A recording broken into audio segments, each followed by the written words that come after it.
بسم اللہ الرحمن الرحیم الرحمن علم القرآن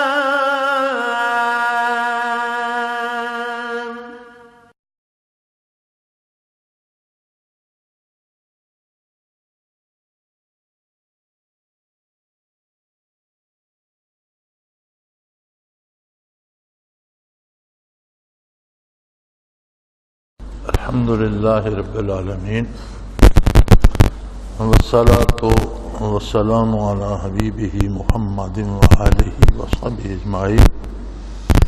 اعوذ باللہ من الشیطان الرجیم. بسم اللہ الرحمن الرحیم. وَإِذَا رَأَيْتَ الَّذِينَ يَخُوضُونَ فِي آيَاتِنَا فَأَعْرِضْ عَنْهُمْ حَتَّى يَخُوضُوا فِي حَدِيثٍ غَيْرِهِ اما ينسينك الشيطان فلا تقعد بعد الذكر مع القوم الظالمين. ما على الذين يتقون من حسابهم من شيء ولكن ذكرى لعلهم يتقون. وذر الذين اتخذوا دينهم لعبا ولهوا وغرتهم الحياة الدنيا وذكر به أن تبصر نفس بما كسبت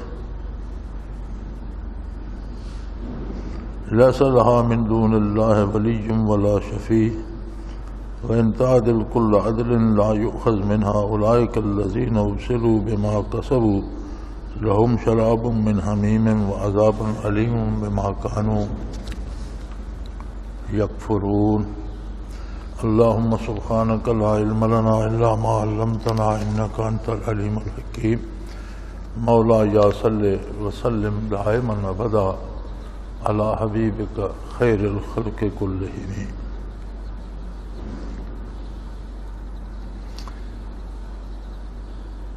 ان آیات مبارکہ کا جن کی تلاوت کی سعادت نصیب ہوئی ہے با محاورہ ترجمہ عرض کیے دیتا ہوں کہ جب اے مخاطب جب تو ایسے لوگوں کو دیکھے جو اللہ کی آیات کا مذاق اڑا رہے ہیں تو ان سے علادہ ہو جا، تب تک ان کے قریب نہ جا جب تک وہ کسی دوسری بات میں مصروف نہ ہو جائے. اور کبھی غلطی سے اگر احساس نہ ہو یا شیطان یہ بات بھلا دے کہ یہ غلط کر رہے ہیں یا نہیں بیٹھنے چاہیے، تو جیسے یاد آ جائے وہاں سے الگ ہو جاؤ، ان کے پاس مت بیٹھو.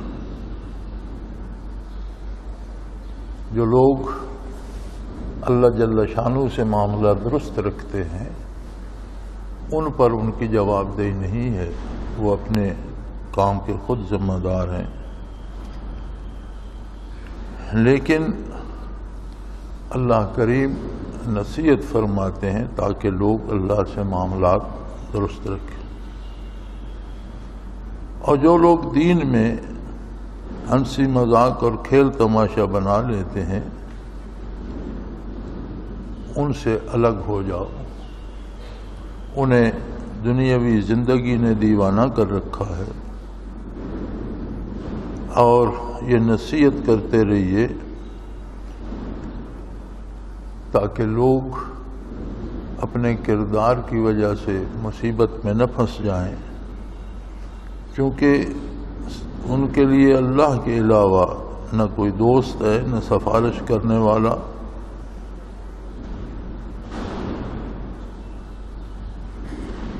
وَإِن تَعْدِلْ كُلَّ عَدْلٍ لَا يُؤْخَذْ مِنْهَا. آدمی اگر صحیح بات کرتا رہے تو بے نصیب لوگوں کو اس سے بھی کچھ پلے نہیں پڑتا. یہ وہ لوگ ہیں جو اپنے کردار کا نتیجہ بھگت رہے ہیں. ان کے لیے جہنم کا گرم پانی ہوگا اور دردناک عذاب، اس لیے کہ وہ کفر کرتے رہے. بڑے خوبصورت اور پیارے انداز میں قرآن حکیم نے ایک عجیب بات بتائی ہے جو ہمارے معاشرے کی روزمرہ مصروفیات کا حصہ ہے. دنیا میں بنیادی طور پر قومیں دو ہی ہیں، مومن یا کافر. مومن سب ایک ہیں، مومنوں میں کوئی قسمیں نہیں ہیں، چلو کوئی زیادہ نیک ہوگا، کوئی اس سے کم درجے کا ہوگا، درجات میں تفاوت ہو سکتا ہے، لیکن ایمان سب کا ایک ہے۔ کفر کی بے شمار قسمیں ہیں، بحیثیت ملت فرمایا الکفر ملت واحدہ، کفر ایک ہی ملت ہے، لیکن ان کے کفر الگ الگ قسم کے ہیں، کوئی بت پوجتا ہے، کوئی ستارے پوجتا ہے، کوئی آگ پوجتا ہے، کوئی اللہ کے رسول کا مذاق نہیں اڑاتا، انکار کرتا ہے لیکن دین کا مذاق نہیں اڑاتا، کوئی مذاق اڑاتا ہے، الگ الگ قسمیں ہیں جن میں مختلف لوگ ہیں۔ کیونکہ لوگوں کی قسمیں صرف تین ہیں، مومن، کافر اور منافق۔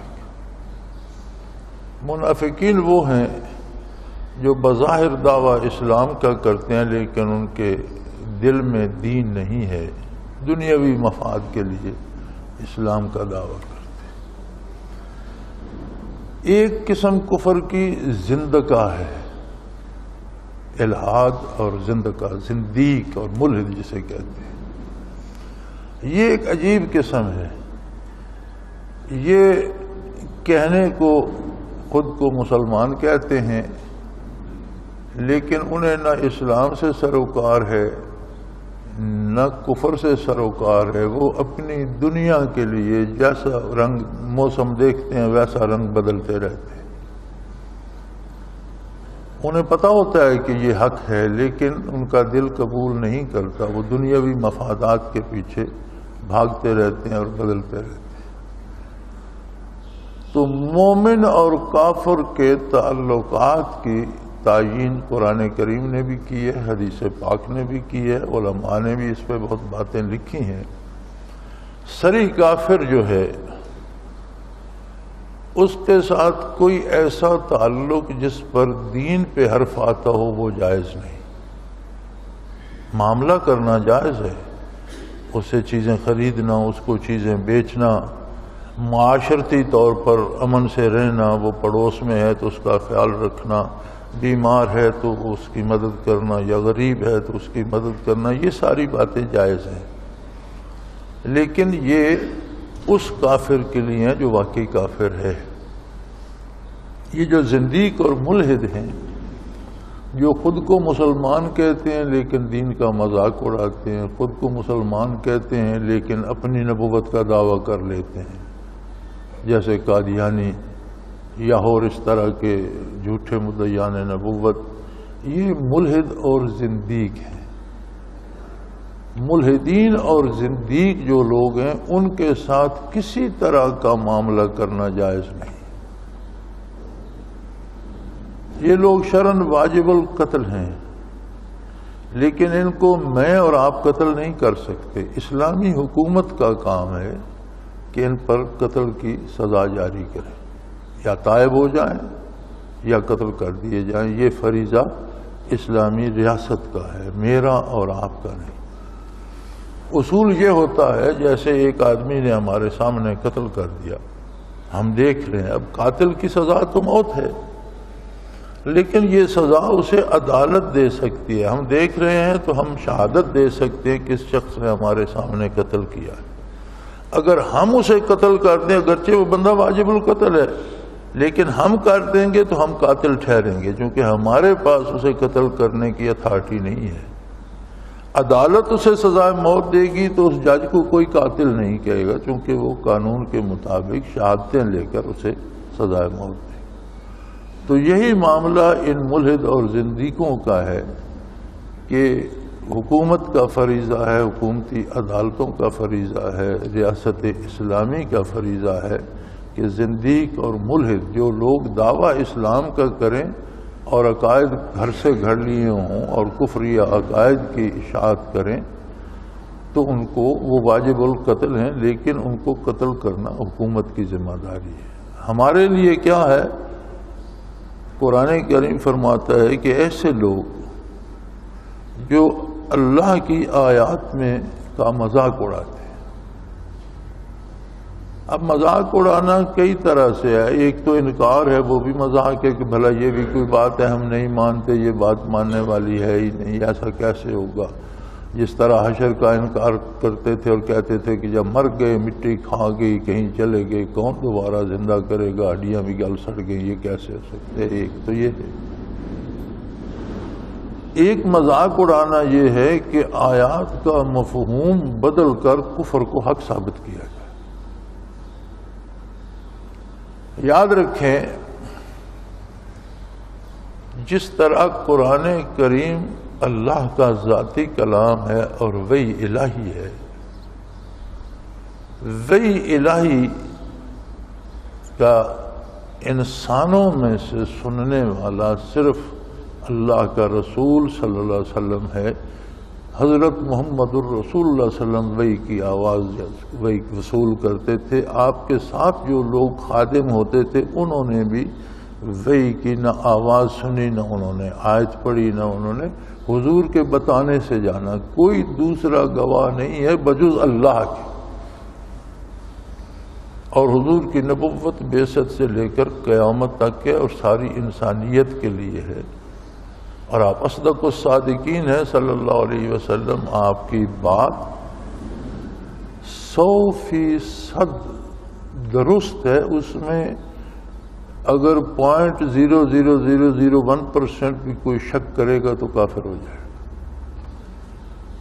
اور جب آیات نازل ہوتی تھیں تو بڑے بڑے زبان دان حضور کی مجلس میں حاضر ہوتے تھے. عرب کے بڑے بڑے ایسے لوگ جو زبان دانی میں ماہر تھے. تو حضور صلی اللہ علیہ وسلم کی حیات طیبہ میں کتنی جگہ یہ ملتا ہے کہ کوئی آیہ کریمہ نازل ہوئی اور آپ نے وہ آیہ کریمہ صحابہ کو سنائی اور پوچھا کہ سمجھ گئے ہو اس کا معنی کیا ہے، کیا مراد ہے اس کی. تو انہوں نے عرض کی یا رسول اللہ، اللہ و رسولہ عالم، اللہ اور اس کا رسول بہتر جانتے ہیں، ہم اس کا معنی نہیں کریں گے، جو آپ فرمائیں گے وہ معنی ہو. چنانچہ حدیث شریف بھی وحی الہی ہے اور ساری تفسیر ہے قرآنی آیات کی. ما ینطق عن الہوی ان ہوا الا وحی یوحی. میرا حبیب اپنی پسند سے بات نہیں کرتا بلکہ وہ بات بھی ان پر وحی کی جاتی ہے. یعنی قرآن کا مفہوم اور اس کی تفسیر بھی اللہ نے بذریعہ وحی بتائی. تو قرآنی مفہوم متعین ہو گئے کہ یہ آیہ کریمہ کب اتری، کس موقع پہ اتری، شان نزول کیا تھا، کس وجہ سے نازل ہوئی، اور حضور اکرم صلی اللہ علیہ وسلم نے اس کا کیا مفہوم متعین کیا، صحابہ کرام نے وہ مفہوم کیا سمجھا اور اس پر انہوں نے حضور کے سامنے عمل کیا اور حضور نے اس کی تصدیق فرمائی. اب یہ تو ہو گئی قرآن کی تفسیر و تعبیر.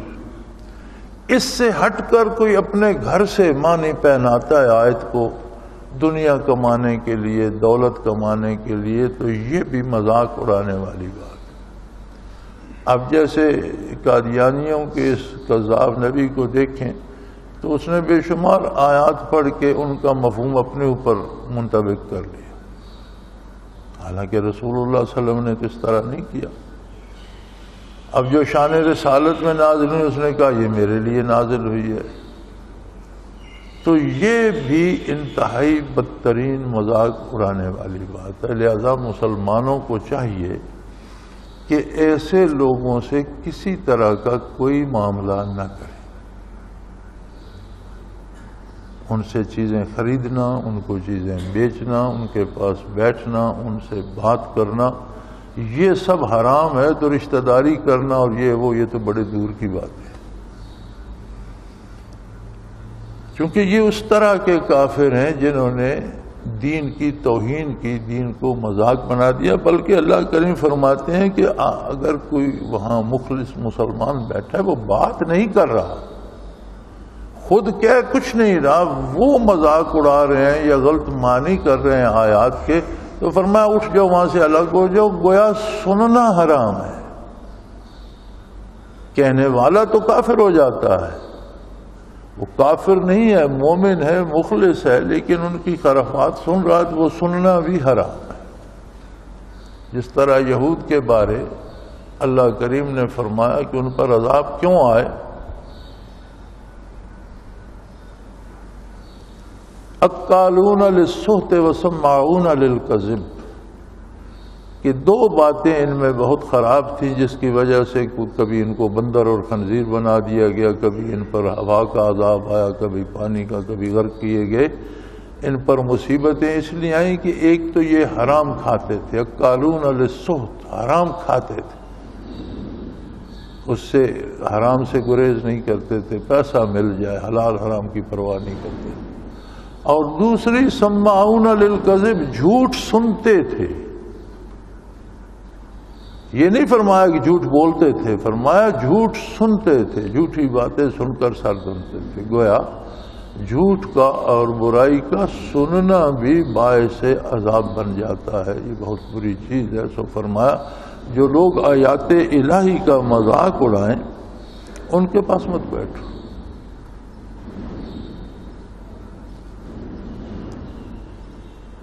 اور اگر کبھی شیطان یہ بات بھلا دے اور تمہیں خیال نہ آئے کہ یہ کیا بک رہے ہیں، اس طرف توجہ نہیں کی، تو جیسے خیال آ جائے کہ یہ غلط باتیں کر رہے ہیں اسی وقت الگ ہو جاؤ۔ فَلَا تَقْعُدْ بَعْدَ الذِّكْرَىٰ مَعَ الْقَوْمِ الظَّالِمِينَ فَإِمَّا يَنسَيَنَّكَ الشَّيْطَانُ، اگر شیطان نے آپ کو بات بھلا دی اور کسی اور خیال میں بیٹھے تھے، خیال نہیں کیا، کسی اور طرف توجہ ہو گئی، شیطان نے کہیں اور الجھا دیا اور سمجھ نہیں آئی، تو جیسے احساس ہو فوراً وہاں سے الگ ہو جاؤ۔ اس لیے کہ جو لوگ اللہ سے معاملہ درست رکھتے ہیں، اللہ کے نافرمانوں کا حساب ان سے نہیں لیا جائے گا، لیکن اس کی یہ شرط بھی ہے کہ اللہ والے ایسے گستاخوں سے الگ رہیں۔ ہوتا یہ ہے، اللہ کریم ہمیں معاف فرمائے، ہمارے سامنے اس طرح کی جرأت اور بے باکی کیوں ہوتی ہے؟ پورے ملک میں ایک شور اٹھا ہوا ہے کہ مغرب کے کچھ لوگوں نے نبی کریم صلی اللہ علیہ وسلم کی توہین کی اور کوئی خاکے جاری کیے، اللہ پناہ دے، نہ دیکھے ہیں نہ اللہ دکھائے۔ تو اس پہ احتجاج تو ہو رہا ہے، بہت اچھی بات ہے، تمام عالم اسلام کو احتجاج کرنا چاہیے، بلکہ صرف احتجاج بھی اتنا مفید نہیں۔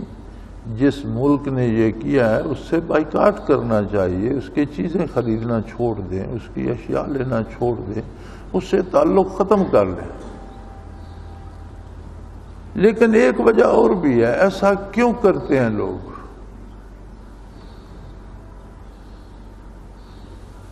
ہندوؤں نے بندروں کو، جانوروں کو، گائے کو، ہاتھیوں کو، سانپوں کو معبود بنا رکھا ہے۔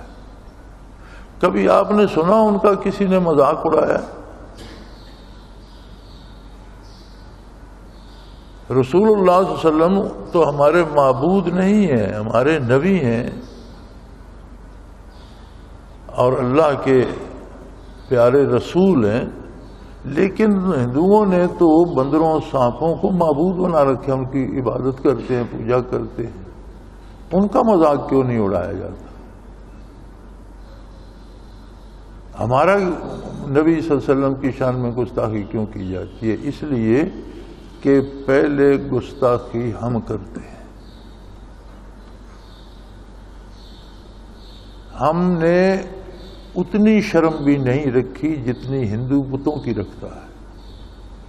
ہماری زندگی سے حضور کی سنت خارج ہو گئی، ہم نے زندگی اپنی پسند سے جینا شروع کر دی، بلکہ ہمارے ٹی وی پہ ترانے گونج رہے ہوتے ہیں، اپنی پسند سے جی لے زندگی اور جی لے زندگی اپنی پسند سے۔ مومن کی زندگی تو ان اللہ اشتری من المؤمنین انفسہم واموالہم بان لہم الجنہ، مومن کو تو جان مال بک گئی جب اس نے کلمہ پڑھ لیا، پھر اللہ نے اسے جنت عطا کرنی ہے۔ اب جو کچھ اللہ نے اسے یہاں دے رکھا ہے وہ تو اس نے اللہ کو واپس کر دیا، اب اس پہ دولت کو خرچ کرے، لیکن جہاں اللہ نے خرچ کرنے کی اجازت دی ہے، دولت کمائے لیکن جس طرح کمانے کی اللہ نے اجازت دی ہے۔ دوستی کرے جن سے دوستی کرنے کی اللہ نے اجازت دی ہے، دشمنی کرے جن سے دشمنی کرنے کا حکم اللہ نے دیا، اپنی مرضی سے کچھ نہیں کر سکتا، یہی تقاضۂ ایمان ہے۔ ہماری مصیبت یہ ہے کہ علامہ مرحوم نے کہا تھا کہ وضع میں تم ہو نصارہ اور تمدن میں ہنود، کہ تمہارا لباس اور شکل و شباہت تو نصرانیوں جیسی ہے اور تمہارے رسوم اور رواجات اور زندگی جو ہے اس کا انداز ہندوؤں جیسا ہے۔ وضع میں تم ہو نصارہ اور تمدن میں ہنود، شکل تم نے نصارہ جیسی بنا لی اور زندگی کا طرز جو ہے وہ تم نے ہندوؤں جیسا اپنا لیا، اور یہ مسلمان جنہیں دیکھ کے شرمائیں یہود، اور تم اپنے آپ کو مسلمان کہتے ہو حالانکہ کردار میں تم یہودیوں سے بھی گر چکے ہو۔ تو اصل لوگوں کو جرأت کیوں ہوتی ہے نبی صلی اللہ علیہ وسلم کی توہین کرنے کی؟ ہمارا کردار، ہماری شکل اور ہماری گفتگو سن کر، ہمیں دیکھ کر وہ کہتے ہیں ان کا نبی سے کیا تعلق ہے۔ قصاب جب ذبح کرتا ہے نا جانور کو، تو کھال اتارنے سے پہلے وہ الٹی چھری سے اس کے گٹے ٹھنگورتا ہے کہ کہیں اگر اس میں جان باقی ہے تو ٹانگ ہلائے گا، جب تک جان نہ نکل جائے کھال نہ اتاروں۔ تو یہ جو توہین رسالت کرتے ہیں یہ ہمارے گٹے ٹھکورتے ہیں، چونکہ ہم زندہ نہیں ہیں، ایک ذبح کیے ہوئے کٹے ہوئے جانور کی طرح پڑے ہیں۔ ہمارا تعلق نبی کریم صلی اللہ علیہ وسلم سے کمزور ہو رہا۔ نبی علیہ الصلوۃ والسلام نے اس حد تک احتیاط کا حکم دیا ہے کہ بات سچی ہو، بات حدیث شریف کی ہو، حضور کی فرمائی ہوئی ہو، لیکن کسی ایسے بندے کے سامنے وہ بات نہ کرو جو اپنی ناسمجھی کے باعث بات سمجھ نہ سکے اور کہے یہ جھوٹ ہے۔ فرمایا قولوا للناس علی قدر عقولہم او کما قال رسول اللہ صلی اللہ علیہ وسلم، لوگوں میں جو ان کی عقلی استعداد ہے اس کے مطابق ان سے بات کرو، ان کی عقل سے بڑی بات نہ کرو کہ وہ کہیں گے یہ جھوٹ ہے، اور وہ جھوٹ تو نہیں ہوگا، وہ تو حق ہوگا۔ تو فرمایا تم میں سے کوئی مجھے جھوٹا کہنے کا سبب نہ، مجھے جھوٹا نہ کہے۔ عرض کی گئی یا رسول اللہ ہمارے ماں باپ آپ پر قربان، ہماری جانیں آپ پر فدا، ہم آپ کو جھوٹا کہیں گے؟ فرمایا اگر کسی کے سامنے ایسی بات کرو گے جو بات تو میری ہوگی، سچ ہوگی، لیکن وہ سمجھ نہیں سکے گا، اپنی کم عقلی کی وجہ سے کہہ دے گا یہ جھوٹ ہے، تو پھر مجھے جھوٹا تم نے کہا۔ اور ساتھ وعید ہے من کذب علی متعمدا فلیتبوأ مقعدہ من النار او کما قال رسول اللہ صلی اللہ علیہ وسلم، جس نے جان بوجھ کر میری ذات پر جھوٹ بولا وہ اپنا ٹھکانہ دوزخ میں تلاش کرے۔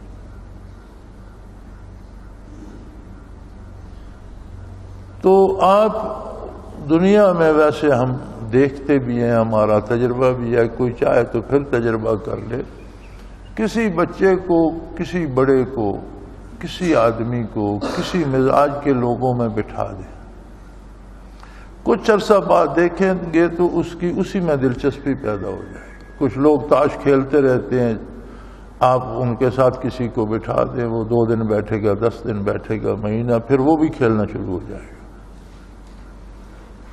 کوئی کبوتر بازی میں مبتلا ہے، کبوتر اڑاتا ہے، وہ ایک دوسرے کو اس سے کوئی دلچسپی نہیں، لیکن اگر اس کے ساتھ مہینہ ڈیڑھ چھوڑیں تو اس میں بھی وہ عادت پیدا ہو جائے گی۔ انسان انسانوں سے اثر لیتے ہیں، اسی لیے علماء حق فرماتے ہیں کہ واعظ کہنے کے لیے بھی بے دین لوگوں میں جانا فرض ہے، لیکن ان لوگوں کے لیے جو بے دینوں میں جا کر اپنا دین ضائع نہ کر بیٹھیں، جو اتنے مضبوط ہوں کہ کسی بے دین کی اصلاح تو کر سکیں، ان کے بگڑنے کا اندیشہ نہ ہو۔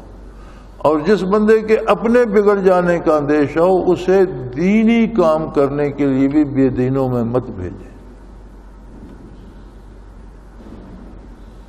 تو یہ آج کل کا عہد جو ہے یہ تو ہے ہی ایسا.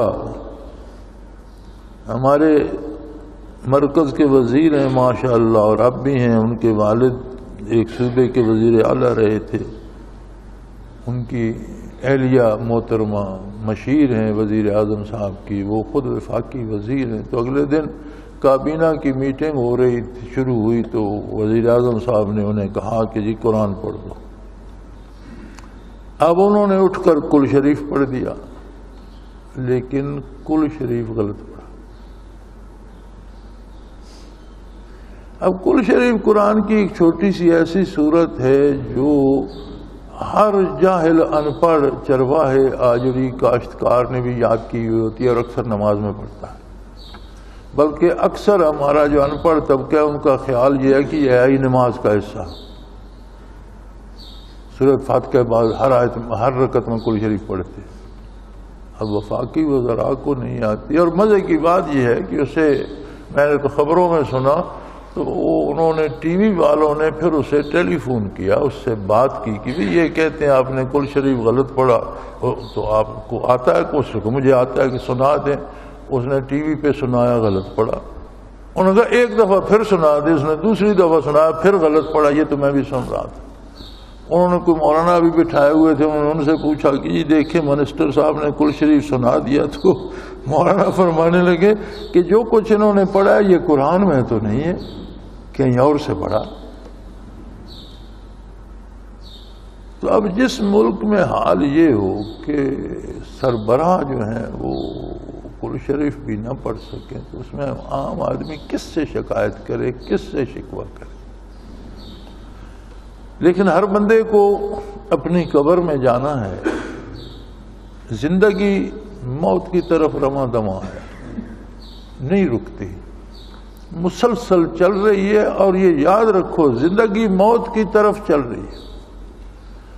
یہ جن کی ہم سالگرہ مناتے ہیں نا بچوں کی اور بڑی دھوم دھام کرتے ہیں، ہم یہ بھول جاتے ہیں کہ اس کی زندگی سے 1 سال کم ہو گیا. ہم یہ خوشیاں تو منا رہے ہوتے ہیں بچہ جوان ہو گیا، لیکن یہ بات ہم بھول جاتے ہیں کہ اگر اس کی زندگی 50 سال تھی اور یہ 18 کا ہو گیا تو 18 50 سے مائنس ہو گیا.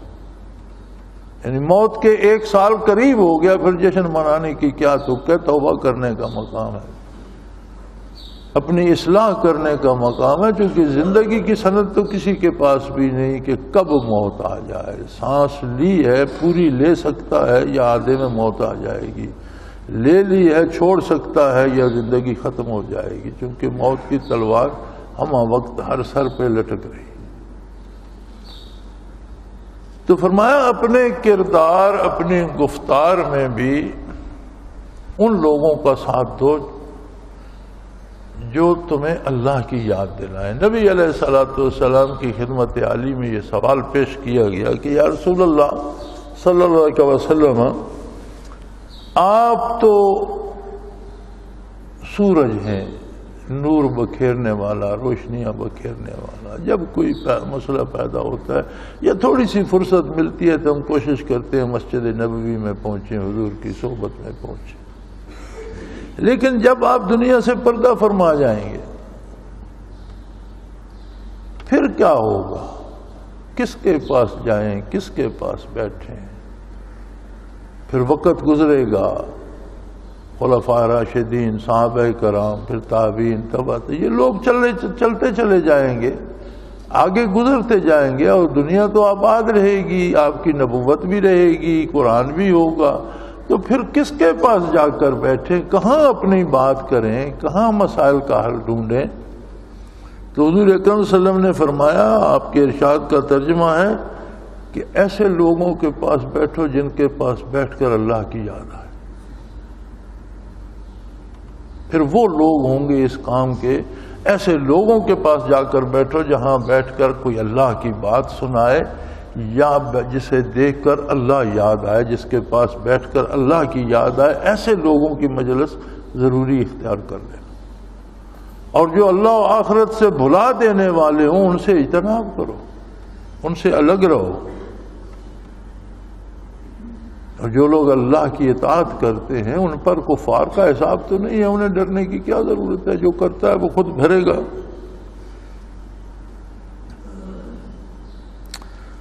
اور فرمایا جو لوگ وَذَرِ الَّذِينَ اتَّخَذُوا دِينَهُمْ لَعِبًا وَلَهْوًا وَغَرَّتْهُمُ الْحَيَاةُ الدُّنْيَا وَذَكِّرْ بِهِ. دو باتیں ارشاد فرمائیں.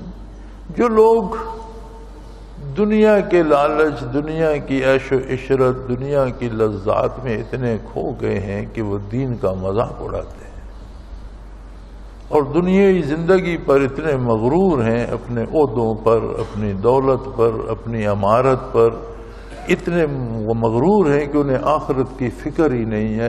فرمایا ان کا ساتھ چھوڑ، ان کے ساتھ نہ رہو. لیکن ایک کام ہے، وَذَرِ الَّذِينَ اتَّخَذُوا دِينَهُمْ لَعِبًا وَلَهْوًا. ایسے لوگوں کو چھوڑ دو جنہوں نے دین کو مذاق اور کھیل تماشا بنا رکھا ہو. وَغَرَّتْهُمُ الْحَيَاةُ الدُّنْيَا، کیونکہ انہیں دنیا کی زندگی نے مغرور کر دیا ہے، دھوکہ دیا ہے. وہ سمجھتے ہیں کہ ہماری حکومت ہمیشہ رہے گی، ہم ہمیشہ دولت مند رہیں گے. انہیں یہ بھول گیا ہے کہ شاید کفن بھی نصیب ہوگا یا نہیں، شاید قبر بھی نصیب ہوگی کہ نہیں. اور ہمارے تو رسومات ایسی ہیں، وہی ہندوؤں والی رسومات ہیں، بندہ مر جائے تو اس کی اپنی جائیداد سے تو اسے کوئی کفن بھی نہیں دیتا. کہتے ہیں پتہ نہیں سسرال دیں گے کہ ننہال دیں گے. وہ ساری زندگی جو کماتا رہا اس میں اس کا کفن بھی نہیں بن سکتا. گھر سے کوئی کفن دینے کو بھی تیار نہیں ہوتا. یہ رواج بن گیا ہے نا، رسومات بن گئی ہیں، دین چلا گیا اور رسومات آ گئی. تو فرمایا وَلَٰكِنْ ذِكْرَىٰ لَعَلَّهُمْ يَتَّقُونَ. لیکن ایک بات ہے، نصیحت کرتے رہو، تعلق نہ رکھو، لیکن جو بات کرو اس میں نصیحت ہو، بھلائی ہو، اچھی بات ہو. شاید ان سے بھی کسی کو توبہ کی توفیق نصیب ہو جائے. دیکھیں بندے کا کردار دیکھیں اور اللہ کا کرم دیکھیں. فرماتے ہیں ان سے تعلق نہ رکھو، ان کی باتیں نہ سنو، ان کے پاس مت بیٹھو، لیکن اگر موقع ملے تو اچھی بات کہتے رہو. اگر ان میں سے بھی کوئی توبہ کر لے تو میری رحمت اس کو بھی بڑھ کر تھام لے گی. کتنی وسیع رحمت ہے اللہ کی اور کتنا بڑا کرم ہے اس کا. اور ایک ہم ہیں،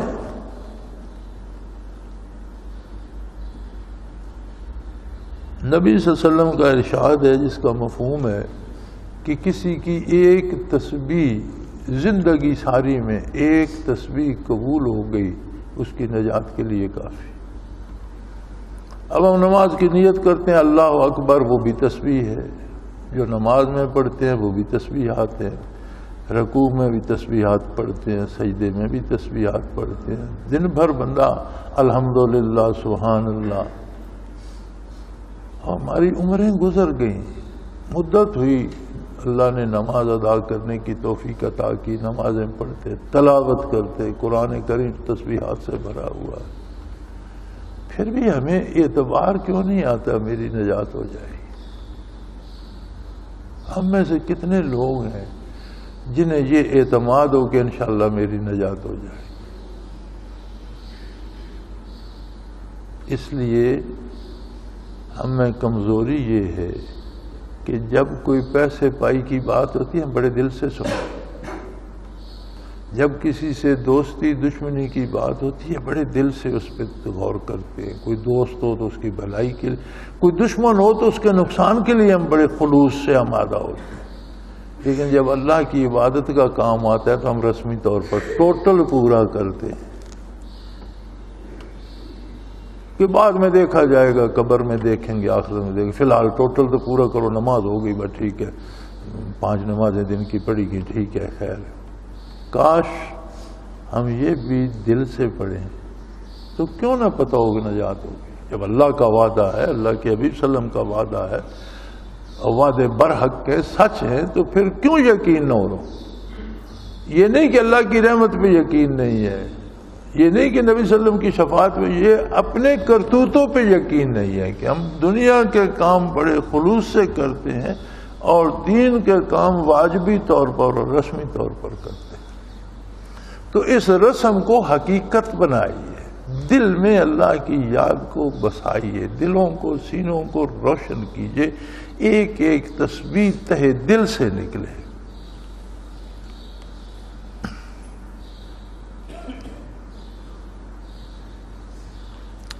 اور فرمایا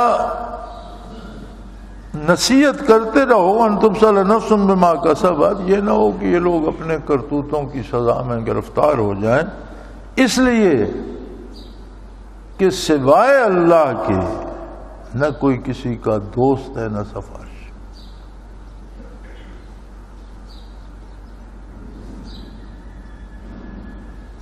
اور جب عذاب واقع ہوگا وَإِن تَعْدِلْ كُلَّ عَدْلٍ لَا يُؤْخَذْ مِنْهَا، تم ساری دنیا کی دولت، ساری دنیا کی نعمتیں ایک بندے کے پاس جمع ہو جائے، اور جب اللہ کا عذاب آ جائے تو وہ کہے یا اللہ یہ افزانے میں یہ دنیا کی ساری دولت میں دیتا ہوں، مجھے چھوڑ دے۔ فرمایا اس کی پرواہ نہیں کی جائے گی، پھر کوئی معاوضہ قبول نہیں کیا جائے گا۔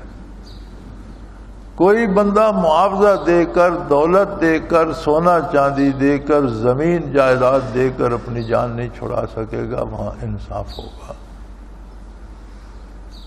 اولئک الذین ابسلوا بما کسبوا لهم شراب من حمیم وعذاب علیم بما کانوا یکفرون، جب وہ اپنے کردار کے بدلے گرفت میں آ جائیں گے، اللہ نے مہلت دی، اور یہ بڑی تھوڑی سی مہلت ہے، وقتی اور عارضی بات ہے۔ انسان کا مزاج بھی عجیب ہے، میں جتنا سوچتا ہوں میری سمجھ میں نہیں آتا۔ میں نے ایسے لوگوں کو دیکھا ہے جو دم مرگ ہیں، مر رہے ہیں، اب خود دنیا سے جانے کی تیاری ہے، تھوڑی سی جائیداد یا مکان ہے، کوئی مطلب کروڑوں اربوں کی نہیں۔ اب جو قاعدہ ہے شریعت کا کہ یہ اس طرح تقسیم ہو جائیں گے، اس پہ مطمئن نہیں ہے۔ اچھا یہ مکان میں فلاں بندے کے نام لگا دوں، یہ پیسے فلاں بندے کو دے دوں جو میرے حساب میں ہیں، یہ جو میری چند بیگھے زمین ہے یہ میں فلاں کو، یہ خدا کے بندے تو مر رہا ہے، قبر میں جا رہا ہے۔ وراثت کا تقسیم کا قانون ہے اللہ کا، جس کو مل جائے گی مل جائے گی، تجھے قبر میں کیا تکلیف ہے کہ کس کو زمین ملے کس کو مکان، تو چھوڑ کر چلا جائے گا۔ لیکن دنیا کے معاملے اتنے ہمارے دل میں گہرے اترے ہوئے ہیں کہ ہم سمجھتے ہیں میں قبر پہ بھی چلے جاؤں نا تو میری زمین فلاں لے لے، فلاں کو نہ ملے فلاں لے لے، میرے جو پیسے ہیں جمع ہیں 2 لاکھ ہے 10 لاکھ ہے یہ فلاں کو نہ ملے۔ یا خدا کے بندے تو قبر میں جا رہا ہے، تو قبر میں جاتے ہوئے بھی دین کے خلاف کام کر کے جانا چاہتے ہیں؟ بھئی جس کو اللہ نے جتنا حصہ مقرر کیا مل جائے گا، تجھے کیا؟ اب کسی کو بھی نہ ملے یا کوئی سارا ان سے لوٹ کے لے جائے تو تیرا تو اپنی زندگی کا حساب ہوگا۔ کوئی سارا بھی لوٹ کر لے جائے، قبر میں جانے والے کو کیا؟ لیکن عجیب بات ہے، دنیا ہمارے دلوں میں اتنی دھسی ہوئی ہے کہ ہم لبے گور بھی دنیا کے کاموں میں دلچسپی لے رہے ہوتے ہیں، یہ خیال نہیں ہوتا کہ اس وقت تو خلوص سے اللہ اللہ کر لوں، جو آیات چند یاد ہیں وہ ان کی تلاوت کر لوں، درود شریف پڑھ لوں، کسی کو کہوں مجھے نبی کریم صلی اللہ علیہ وسلم کی باتیں سناؤ، کسی کو کہوں میرے پاس بیٹھ کر اللہ کی دفع کرو، دنیا کو چھوڑ کر جا رہے ہو، اب قبر میں تم اسے کیا کرو؟ تو یہ جو بات میں عرض کر رہا ہوں یہ صرف کسی ایک بندے کی کہانی نہیں ہے، یہ میری اور آپ کی، ہم سب کی کہانی ہے۔ یہ دنیا ہمارے دلوں میں اتنی دھسی ہوئی ہے کہ ہم مرتے مرتے بھی اس کی فکر کر رہے ہوتے ہیں، اور دین کے ساتھ ہمارا تعلق واجبی سا ہے، جیسے گلے پڑ گیا، مسلمانوں کے گھر پیدا ہوئے مسلمان ہیں، چلو وقت ہوا نماز پڑھ لی رہ گئی کوئی نہیں، پھر پڑھ لیں گے، نہ پڑھیں گے تو ایک نماز کا کیا ہے۔ قرآن کریم ہم پڑھ جاتے ہیں، ہمیں پتہ نہیں لگتا کتنا پڑھا کہاں رہ گیا۔ بڑے مزے کی بات یہ ہے کہ ہم پڑھ رہے ہوتے ہیں، آپ دنیا کی کوئی کتاب لے لیں، ریاضی کی ہو، طب کی ہو، کہانیوں کی ہو، کسی کے ہاتھ سے لے کر کتاب بند کر دیں، پھر اسے کتاب واپس کریں، وہ وہاں سے کھول لے گا جہاں سے اس نے چھوڑی ہے، اسے یاد ہوگا کہ یہاں تک میں نے پڑھی ہے، یہ بات میں نے پڑھی، آگے رہتی ہے۔ کسی تلاوت کرتے ہوئے بندے سے قرآن مجید لے کر بند کر دیں اور اسے کہیں کہاں پڑھ رہے تھے، پھر پڑھو، عجیب بات ہے، اسے پتہ ہی نہیں ہو۔ کبھی خود تلاوت کرتے کرتے قرآن مجید بند کر دو اور پھر دیکھو کہ تم کون سی آیت پڑھتے. یار یہ دین کے ساتھ ہمارا ایسا برتاؤ کیوں ہے؟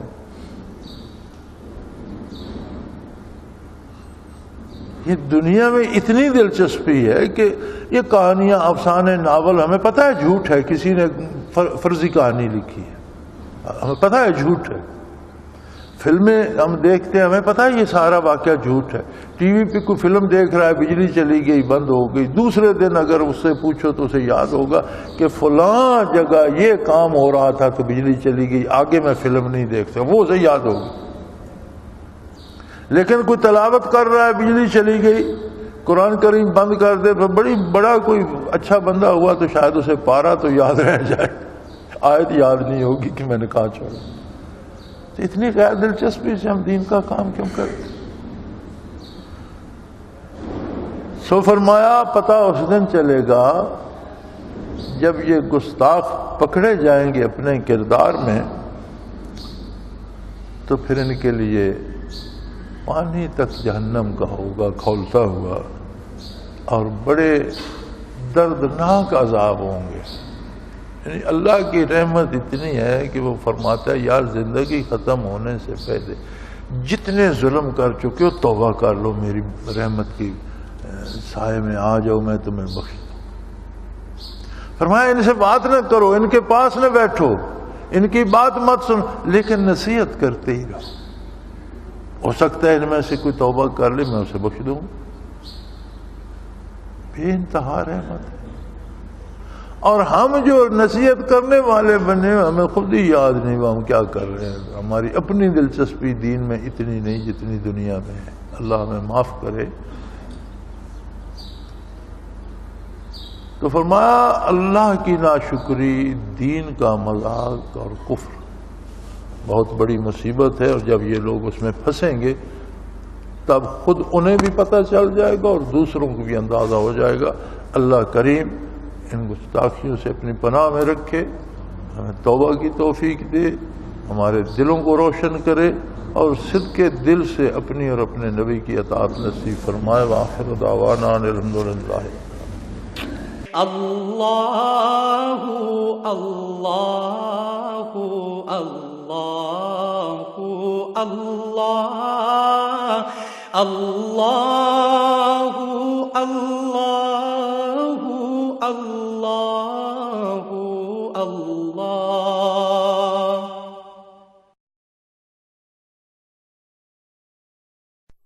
حضرت امیر محمد اکرم آوان مد ذلہ العالی دارالعرفان منارہ ضلع چکوال میں سالہ سال سے قرآن و حدیث کے اوپر خطابات کر رہے ہیں اور سلسلہ نقشبندیہ اویسیہ کے مطابق لوگوں کو ذکر الہی کی تربیت دے رہے ہیں. وہ قرآن پاک کی تفسیر ترتیب وار بیان کر رہے ہیں. تفسیر قرآن کو وہ موجودہ ملکی اور بین الاقوامی حالات کے مطابق بیان کرتے ہیں. موٹر وے سے کلر کہار کے انٹرچینج سے نکلتے ہوئے کلر کہار کی جھیل سے ہوتے ہوئے میانی، بوچھال اور نور پور سے گزرتے ہوئے دارالعرفان منارہ پہنچ سکتے ہیں. حضرت امیر محمد اکرم آوان نے بچیوں اور بچوں کی دینی اور دنیاوی تعلیم کے لیے سقارہ اکیڈمی کے نام سے ایک درسگاہ بھی قائم کی ہے، جس کا افتتاح ملک پاکستان کے صدر جنرل محمد ضیاء الحق نے اپنے دست مبارک سے کیا تھا. وہ تمام احباب جو اسلام کی طلب رکھتے ہیں ان سے گزارش ہے کہ دارالعرفان منارہ ضلع چکوال میں امیر محمد اکرم آوان صاحب کے خطابات سے مستفید ہوں. وہ ہر جمعے کو نماز سے پہلے بیان فرماتے ہیں.